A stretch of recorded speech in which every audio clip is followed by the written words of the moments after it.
நண்பர்களே, நீங்கள் கடைக்கு போவீங்க, அலுவலகத்துக்கு போவீங்க, இல்லை வேற எங்கேயாவது வெளியில் போயிட்டு வீட்டுக்கு திரும்பி வரும்போது கூடவே நோய் தொற்றையும் சேர்த்தே கூட்டிகிட்டு வருவீங்க.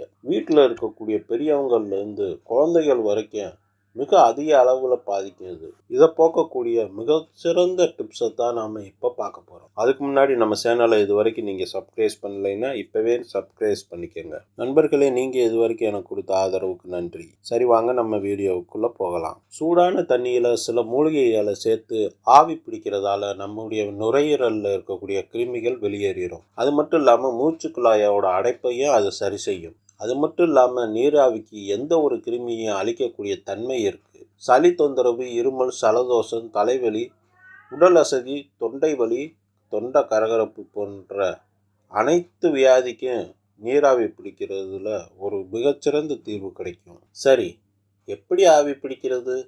அதனால் கிடைக்கக்கூடிய நன்மைகளை குறித்து பார்க்கலாமா?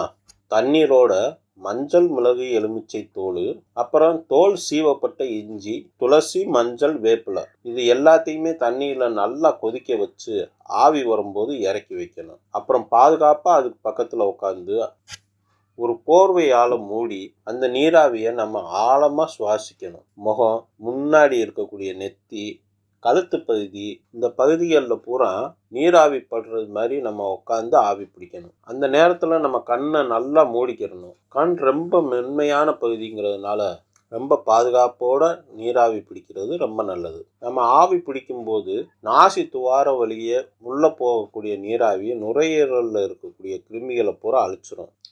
இதனால உடல் சோர்வு, சளி, இருமல் போன்ற எல்லா பிரச்சனைக்கும் இது நல்ல தீர்வாக இருக்கும். ஆவி பிடிக்கும்போது உங்களால் எந்த அளவுக்கு சூடு தாங்க முடியுமோ அந்த அளவுக்கு மட்டுமே ஆவி பிடிங்க. ஒருத்தர் ஒரு தடவை உட்காந்து ஆவி பிடிக்கிறாங்கன்னா மறுபடியும் அந்த துணியையும் தண்ணீரையும் இன்னொருத்தர் பயன்படுத்தக்கூடாது.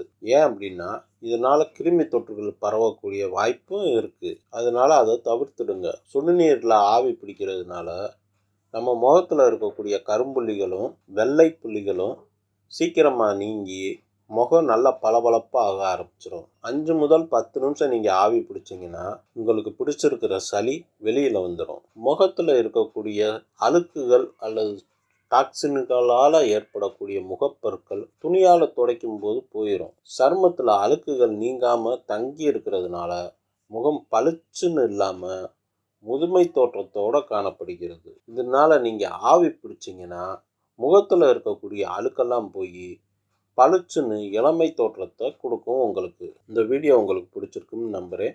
மீண்டும் ஒரு நல்ல பதிவில் சந்திப்போம்.